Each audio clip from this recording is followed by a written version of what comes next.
Here's how long distance affects your ability to get your ex back.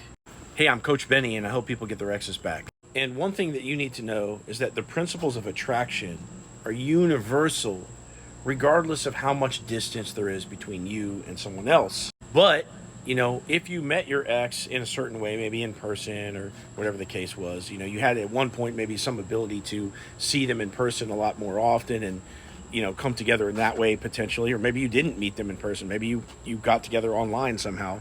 But as you're trying to reattract your ex, yes, there's going to be this period where you're dating them again, and you might end up having to do a portion of that remotely, seeing as how you can't just, schedule a trip every time that you would otherwise go on a date with your ex. So yes, there's going to be logistical difficulties in reattracting them, but it doesn't necessarily impede the process. I mean, if you really think about it, you got them at one point. And if it was solely online, that's already an instance of how you can attract somebody remotely, right? And yeah, probably at one point you guys did a trip to meet up or whatever, and then you went exclusive after that. Could be that it went down in that way. So yes, it shows you the importance of getting together in person. But the point is the principles of attraction are going to be universal no matter what. You just need to tweak some of the logistical differences here. So here are some of the things that you need to know. No contact works the same on a long distance ex as anybody else. It's just more uncomfortable for you because you can't drive past their house or, do something like that. So when you go cold turkey, it's really cold turkey. You don't see them anywhere unless you game together and see them in the lobby or something like that. But yeah, absence makes the heart grow fonder. Doesn't matter how far you are away from each other. It will help you in no contact.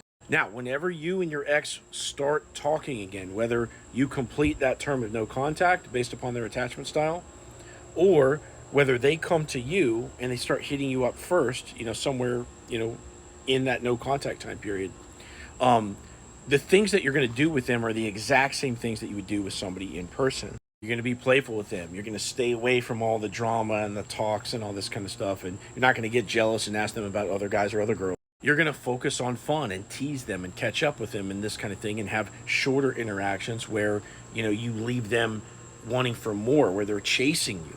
Now, ultimately speaking, you're going to end up dating them for a period of time. And if you want to go over that, you can schedule a call with me and we'll go over exactly how long. But as you're dating them, you want to have light contact throughout the week.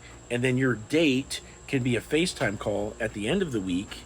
And as many times as you want to supplement a FaceTime call with an actual trip, you're going to do that. Once you've dated them for a certain amount of time, you'll have them in that emotional space where their feelings about you are high enough to where you can actually get them to commit.